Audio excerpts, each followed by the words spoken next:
Well, thank you very much, Colin, for the kind introduction, and Urs for the introduction, opportunity to speak. As Colin says, this is something that I've been working on in my lab at the CMMT now for shockingly over 20 years. And I'd like to tell you about some of our efforts to improve the delivery of nucleic acid therapies to the brain. I do have some conflicts to present. I work with companies developing new therapeutics, get support from a number of sources, and I'm the CEO and co-founder of a biotech company, Incisive Genetics. So really, if I go back to the beginning here, I've been, as I said, my research group at the Center for Molecular Medicine and Therapeutics has been looking at a variety of delivery modalities over the last 20 or so years. And we've done a lot of work with antisense oligonucleotides, and some of that work has advanced all the way to phase 3 trials in Huntington's disease. We've also done a lot of work with viral mediated gene delivery, both with a company called Unicure that now has a phase 1/2A trial in Huntington's disease, and also with academic collaborators, Beth Simpson and others working with novel AAV9. But what I want to really talk about today are lipid nanoparticles, and we've had some great introductions to the type of lipid nanoparticle that I'm going to be presenting. And this really is work that started just after I saw a really beautiful paper out of Peter Cullis's lab. He published it in 2013, and it was work that Peter and Brian McVicker's groups did at UBC, where they were showing that lipid nanoparticles were very effective at delivering nucleic acid cargos, siRNAs, to both neurons in a dish and as well through direct injection to the brain. And it looked a little too good to be true, to be honest, when we first looked at it. But we started collaborating with Peter, who's a wonderful collaborator, and we were blown away, I have to say. We were kind of the end user at this point, looking at primary neuron from different mouse models. And we work in Huntington's disease and frontal temporal dementia and have some efforts in Fragile X. And, when we use the siRNA LNPs to knock these genes down in our cultures, as you can see here, they're really beautiful, beautiful knockdown. And this is essentially some of our first experiments. So we were blown away. This was non-toxic, highly efficient, and much more effective than anything we'd ever used to manipulate neurons, both in a dish. And as I said, we were really impressed by the ability to translate. It works with mRNA, but as people probably know, we were a little disappointed we couldn't use any of our cDNA constructs. But mRNA delivery is an mRNA production has, as we've just heard, advanced considerably. So that's really a viable approach now. This was one of our very first experiments when we started working with Peter. We got a single siRNA. It worked beautifully in the dish. This is the first time we stuck it into the mouse brain, and we had highly significant knockdown right away. So it was really the start of a collaboration that has been very productive, and it really led to a project supported by the Nanomedicines Innovation Network that I'd like to talk to you today about. This is a project with a pretty simple goal. We wanted to take a systematic approach to optimize our LNP-based gene therapy and delivery approaches to the brain. So both looking for the optimal formulation, but also trying to improve our approaches and the pharmacodynamics and kinetics of how we deliver these LNP-based gene therapies to the brain.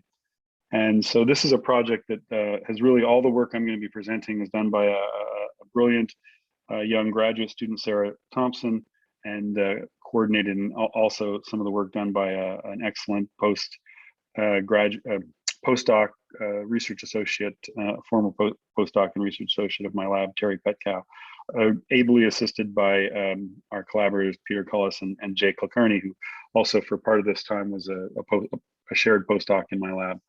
So again, our purpose was quite simple. We wanted to systematically review the ability of different formulations to deliver two different payloads, siRNA and mRNA, as an approach to eventually treat genetic brain disease. So we divided the project up into two aims. The first aim was exclusively in primary cultures. These are cultures generated from embryonic mouse brain, so they're ex vivo cultures. So these are the ex vivo therapies. And again, our experience has been that what we see ex vivo translates to in vivo. And the second component was to translate what we saw in the cultures in vivo, but also to look at the parameters of delivery in vivo and try and maximize the uptake in a particular brain region. I'm not going to spend much time on why we would be doing this. Neurodegenerative disease is a significant unmet medical need, important health problem. There are a large number of diseases that are causative. Two of the diseases that we focus on in the lab, Huntington's disease, is caused by a gain of function, an abnormal gene that produces a toxic protein. So decreasing or downregulating the amount of that protein would be therapeutic. And another disease that we work on is familial frontotemporal dementia caused by mutations in progranulin. In that case, it's a loss of progranulin function, so expressing a gene. So in the case of the gain of function, we want to use an siRNA to knock it down. In the loss of function, we want to use an mRNA to increase expression. As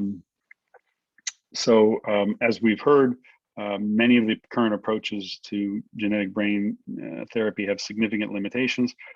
We are not in this program looking at the delivery through the blood-brain barrier. We're looking at direct administration either to the CSF or to the brain, things that I've done clinically and are available right away.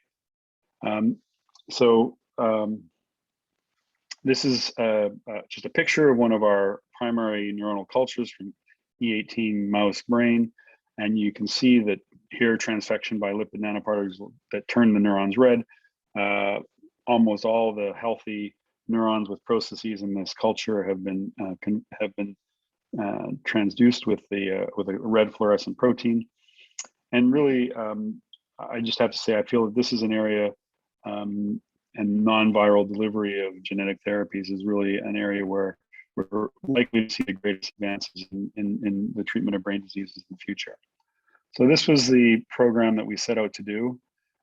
Again, we divided up into the ex vivo component where we were looking at optimization of the different LNP formulations, looking at different ionizable cationic lipids, different phospholipids.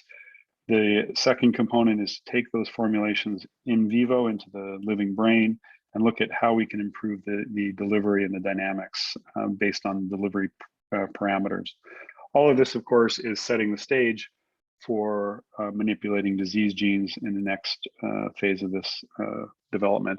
So our control formulation, given our work with Peter, is very similar to the formulation of Onpattro, D-Lin MC3 DMA, which I'm just going to call MC3 from now on, 50. These are molar ratios 50, DSPC 10, cholesterol 39%, and PEG 1%. And that's sort of our control standard formulation.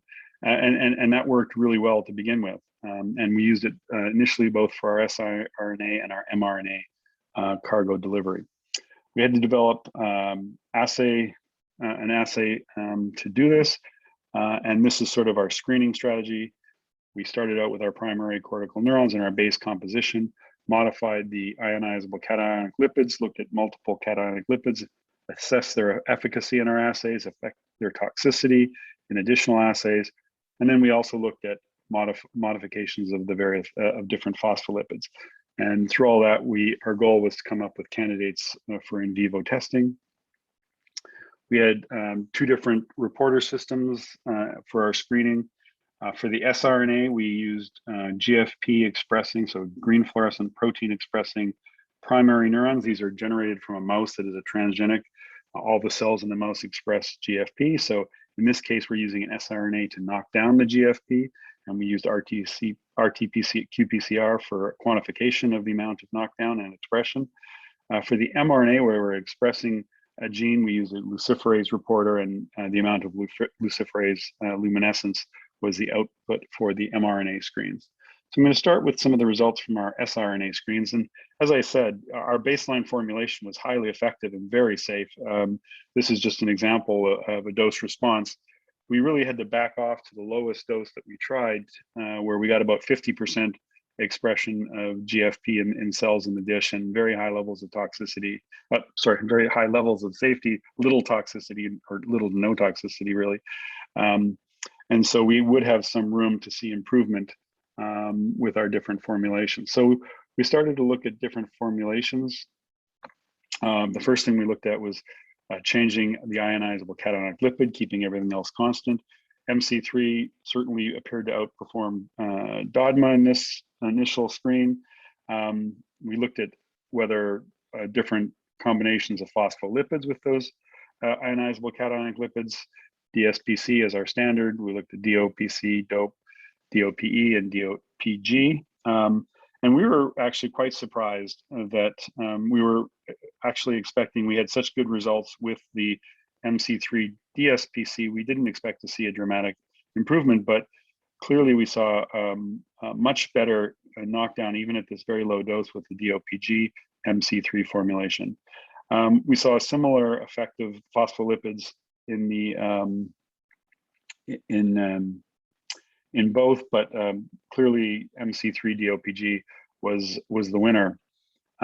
This is sort of a bigger screen where we've done really sort of a combination of all of our various components, including MC3 DODMA, MF19 DOTMA, and another experiment that I'll explain in just a minute. And again, while the MF019 DOPG looked quite good as well, actually probably indistinguishable from MC3. Overall, I think MC3 DOPG was our optimal formulation for siRNA delivery to neurons. We did an interesting experiment, what I think was an interesting experiment, looking at mixtures of MC2, MC3, and MC4. And this was really to look at whether or not we could find a mixture that had a pKa that was maybe more optimal. These are 50-50 molar mixtures of MC2, MC3, and MC3, MC4, and comparing whether or not there was any difference. And really, there wasn't a significant difference between the mixtures and MC3 alone. There was a bit of a hint that perhaps MC2, MC3 might have been a little better, but it wasn't significant.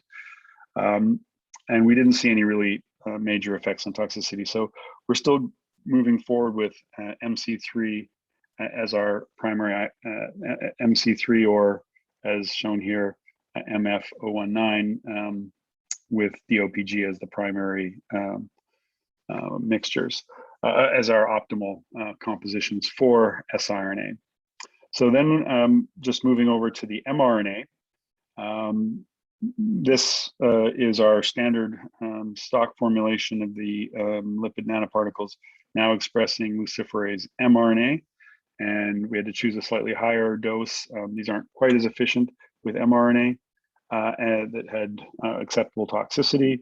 We then did a similar screening, and actually, again, quite a surprising result.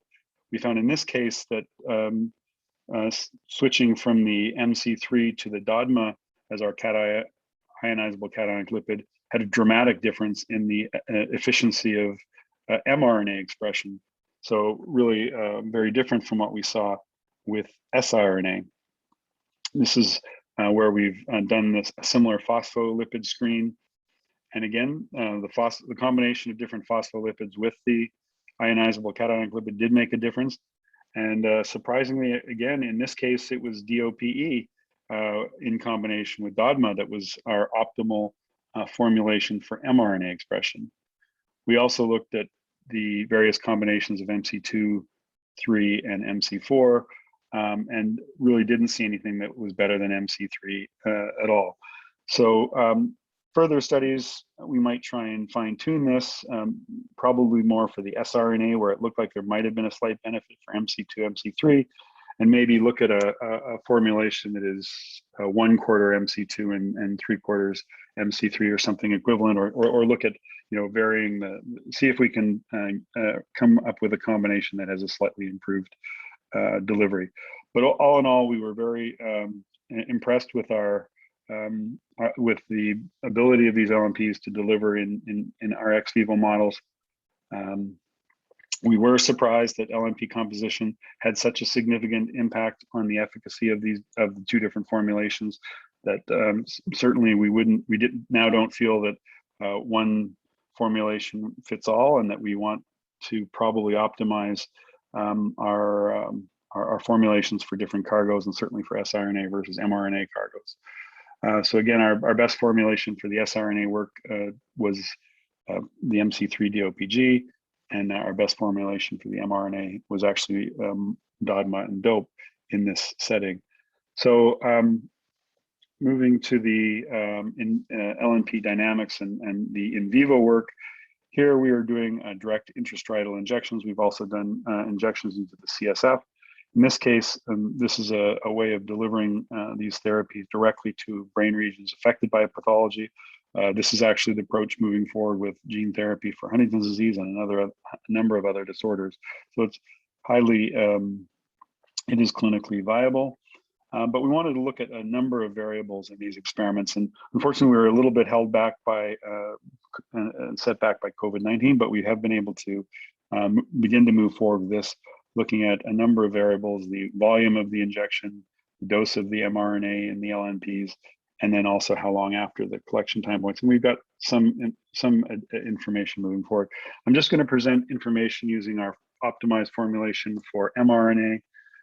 In this case, where the mRNA is expressing a gene for mCherry, so genes that cells that are transfected will fluoresce red. We also can visualize the LNPs themselves because they have taken up a lipophilic dye, DIO, that fluoresces green. This is an example of our injections. They're a little bit posterior in the striatum. The more rostral parts of the striatum weren't very well targeted, but as we go back, we get very good targeting of almost the complete striatum in the more caudal regions. One thing that we did note, as you can see by the arrow here, is a significant uptake of certainly of the DIO in the corpus callosum. It's not necessarily a bad thing, but it really represents something that is probably taking away from our efficient targeting of the striatum. So you'll see we're trying to find formulations and delivery methods that optimize the amount in the striatum with perhaps a minimization of the amount that's getting into the corpus callosum. So all of the experiments sort of have this little legend up here. So this is our first experiment looking at 100 nanograms of the mRNA with 2 different volumes, looked at 24 hours after injection. And we're just looking at whether the different injection volumes gave us better distribution. At 24 hours, we did see a lot more variability in our injections. There wasn't really any significant improvement. It did seem like there was more spread into the corpus callosum with the larger volumes. We looked at a higher dose, and this actually looked better with the smaller volumes in the higher dose. So a higher concentration actually gave a better delivery to the striatum with less going to the corpus callosum at 24 hours. We looked at this again at 48 hours, and it was much clearer. So a more highly concentrated, higher dose delivered in a smaller volume had by far the best delivery to the striatum with the lowest uptake in the corpus callosum. So this was present and seen both at 24 and actually a little bit less variability at 48 hours. So that now became our sort of standard volume and concentration parameters for moving forward with striatal injections. This was just all the animals put together, and we could see that again, higher dose, lower concentration, or higher dose and lower volumes led to better delivery. Let's skip this for the sake of time. One of the questions is a lot of that previous analysis was sort of looking at the amount of spread. We wanted to be sure that the individual cells within those regions reflected that. So we looked at whether or not now if we counted individual cells, we saw similar effects. We saw absolutely the same effect. Not only did a higher dose, small volume high dose of RNA in a small volume injection give larger regions of transfections. It gave much better cellular transfections. In fact, This is just the time course where, again, we saw less variability at 48 hours. We actually looked at how closely the volume correlated with the number of cells, and there was a very clear correlation. So either of those measures gave us exactly the same outputs.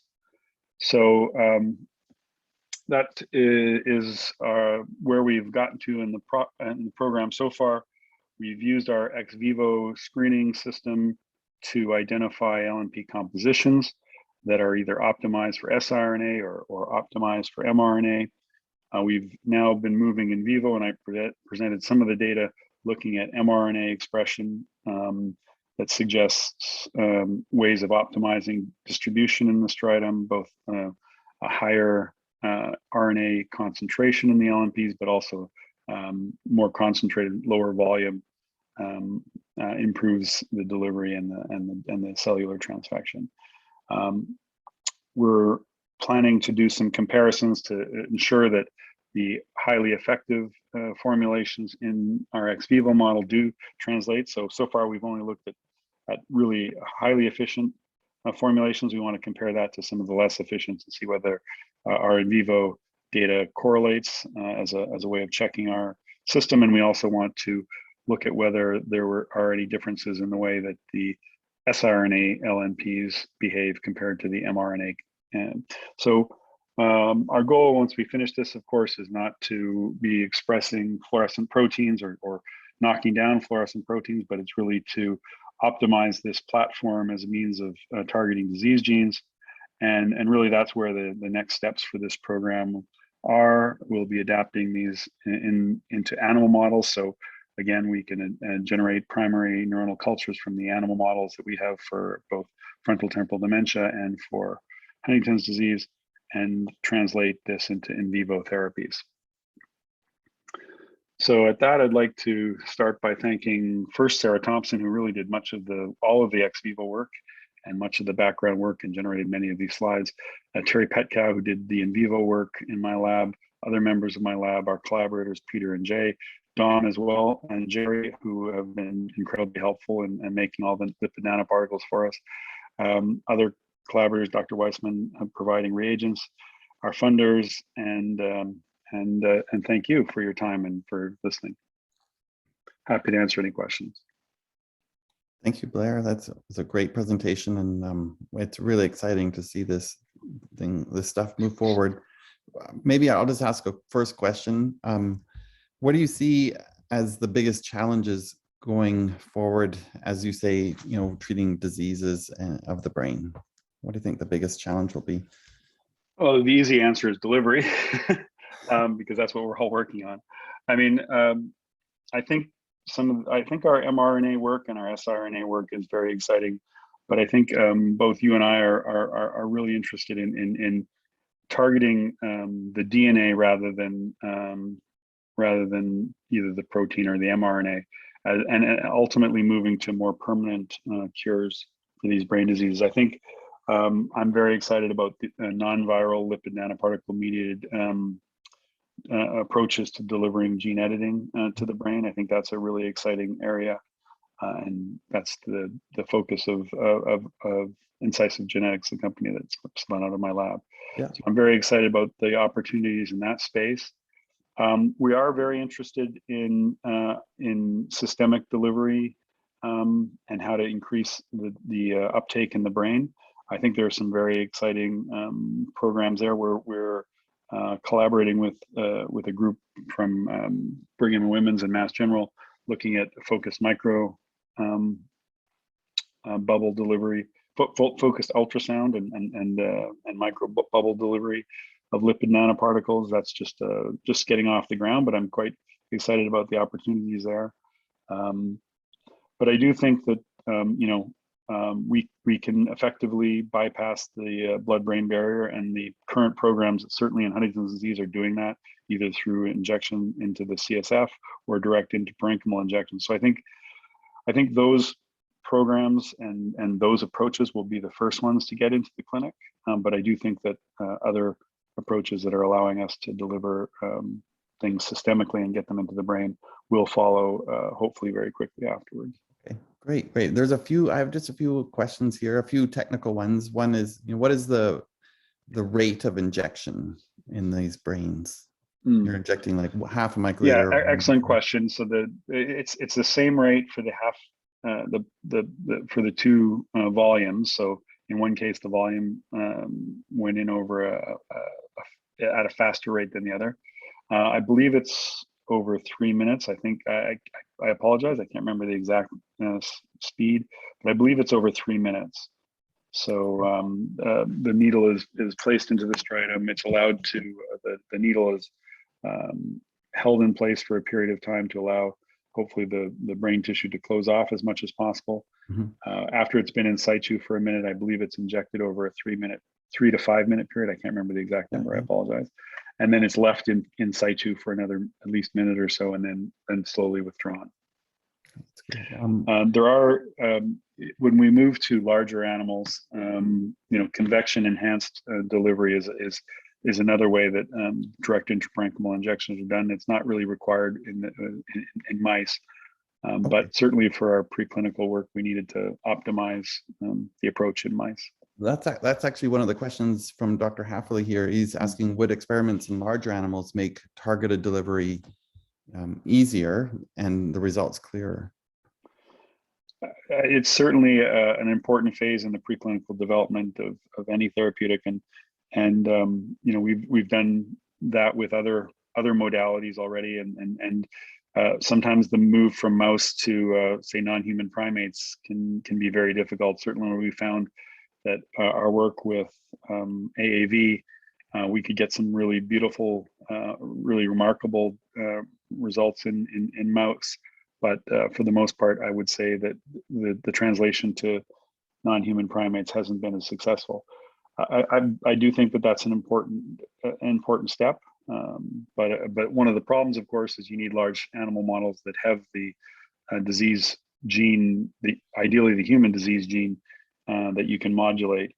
In the Huntington's world, we have both sheep, non-human primates, and large mini pig models. So there's a wealth of opportunities there. Unfortunately, with frontal temporal dementia, that we don't quite have all of those models yet. But yeah, absolutely, translation into large animal models is critical to look at many of these parameters. I think that's a great question to end on for time. There's a couple questions in the Q&A, Blair, that maybe you could look at and try to address. They're just technical questions. But I think I'll pass it back to Urs to try to keep us on time. I apologize, Urs, for going a bit over. Thank you again, Blair, for the great talk. Yeah, thank you very much. This was a great talk. It's true.